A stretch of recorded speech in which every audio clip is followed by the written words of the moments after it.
Hello everybody, this is Money Mom. Welcome back to the channel. Today I'm going to show you what I decluttered from my kitchen, so let me get started. I have to be honest, I have a confession. Many times when I so-called declutter or organize, I get rid of just a few things and I move things around and make it look nicer, and it looks nicer for maybe a week. Well, really, in order to really organize, I think, in my opinion, at least for me, especially if you're in a small space, you have to do some serious decluttering.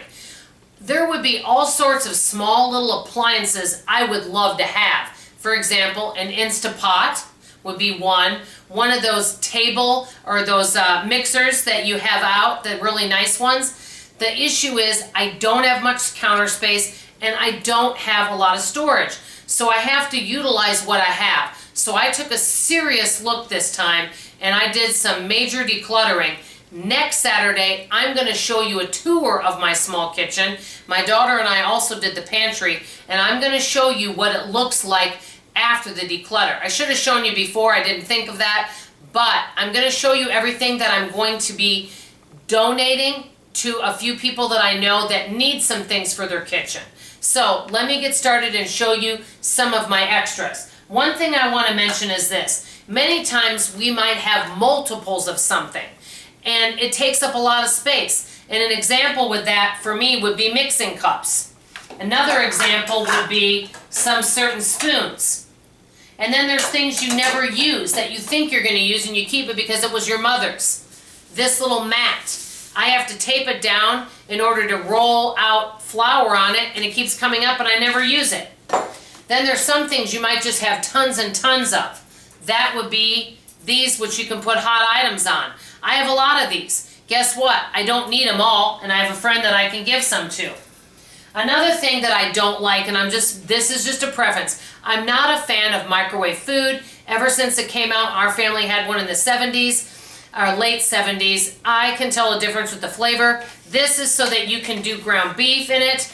Yes, I've used it, but I don't like the flavor of ground beef microwave, so I'm going to donate that. Then there's an electric knife. We never use it. I have all sorts of muffin tins. I have tons of them. I don't need these. And then this one's like brand new. I've already got one. I don't need two of them. And I have some friends, like I said, I'm going to give these to. I have tons of coffee cups. So I'm going to give this one. I actually have a couple more that I'm donating because I don't have space for them. And I have like tons of bread pans, so I'm getting rid of a couple of them. So, and then also, and you're going to be surprised I'm getting rid of this. Some of you are going to not believe it.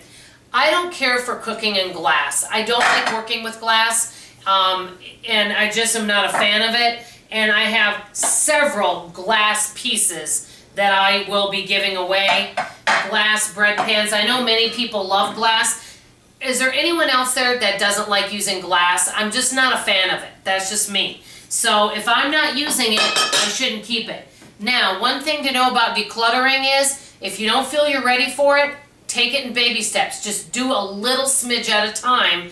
You can always revisit it. If you're not sure whether or not you should get rid of something, keep it, think about it, and revisit it later. That's my advice.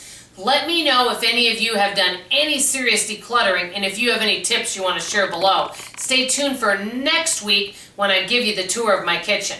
This is Money Mom signing off, and as always, I love you. Bye-bye.